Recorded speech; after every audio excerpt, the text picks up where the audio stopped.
The piece is, as you said, a call to American physicians, especially military physicians at Guantánamo, to stop force-feeding hunger strikers. This has obviously gone on and off almost since Guantánamo opened, but there have only been 2 mass hunger strikes, one back in 2006, which was broken by bringing in so-called restraint chairs, which actually look like electric, the old chairs that used to be used for executions, the electric chairs, where you're strapped in by 6 to 9 point restraints and then have a tube manually inserted up your nose, down your esophagus, and that's used to feed people while they're restrained, often for as many as 2 hours. That's been rarely done until this new mass hunger strike, and now they reverted to that old, what I call, very violent type of force feeding. Something that has nothing to do with medicine. It's actually opposed by all medical groups that have taken a stance on the ethics of force-feeding hunger strikes, including the World Medical Association and even the American Medical Association, which is historically quite conservative. So there's no real question that doing this is wrong for a physician to do. The question is how to stop them, because, well, we've seen, obviously, the physicians at Guantánamo are young, mostly guys, recent graduates from their residency programs. They're isolated out there. They really don't have any support from their colleagues. So our main call is to try to get their colleagues, their civilian colleagues, to support them if they decide, as we think they should, to stop the force-feeding hunger strikers. In fact, who are these doctors who are doing this? Could you say more about them?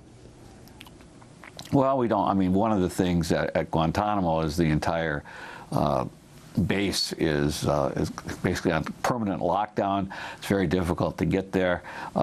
It is not open to civilian physicians at all. They need special permission or a court order to go down there. We don't know the names of any of them. That's all kept secret. They don't wear name badges. When they do wear name badges, they have made-up names, like names of cars, for example. So it's a very strange environment for physicians to be working in, for anyone to be working in, actually. Well, doctor, on the issue of force feeding as a form of torture, can you explain the distinction between a prisoner choosing or willing to risk the end of their life by refusing food and committing suicide? Sure, thank you. Yes, I mean, I have actually spoken on this issue to medical groups for many years, and at the beginning I found that many physicians said that, well, as long as you're doing it to save someone's life, if they're, they may be mentally ill or mentally compromised, that's what doctors do.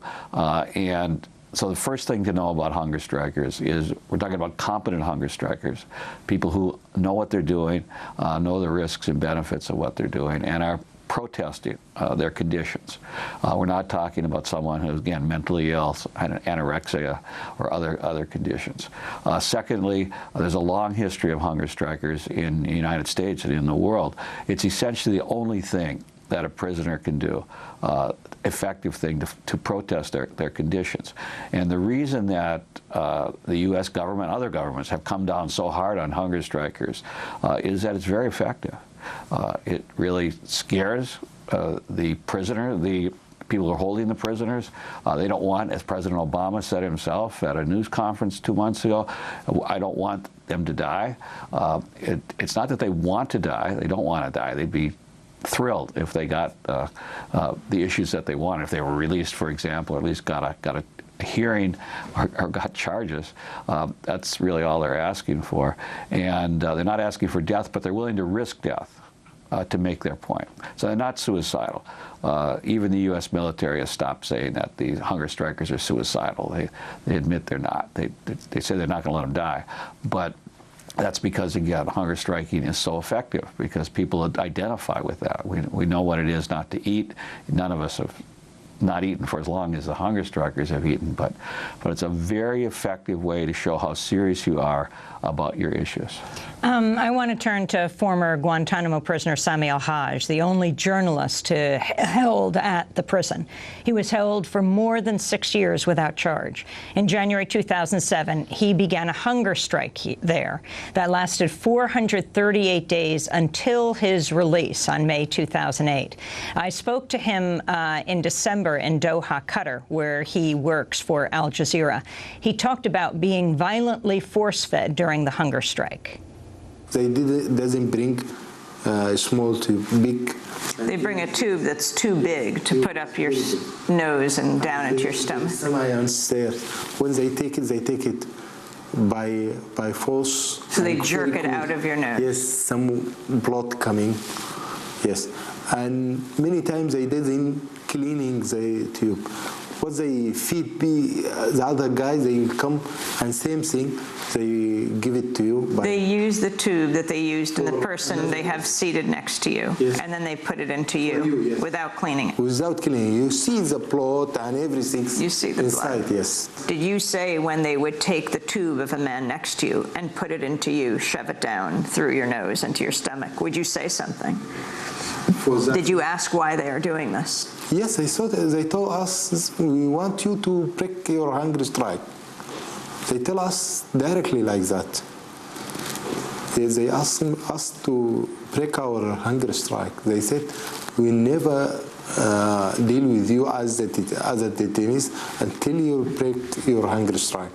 That was former Guantánamo prisoner Sami al-Haj. We were speaking in the headquarters of Al Jazeera in Doha. And you can go to our website, democracynow.org, for the hour. It is, to say the least, chilling. Professor George Annas, as you listen to that, even if force-feeding wasn't done in that way, it's sort of hard to say violent force-feeding because it might be a bit of a redundancy. But he's saying they used tubes that were too big, that were particularly painful, and they would take those tubes unwashed and go from one to the next prisoner. This was at the time when he was there. Can you talk about this? As they said, we want you to stop your hunger strike.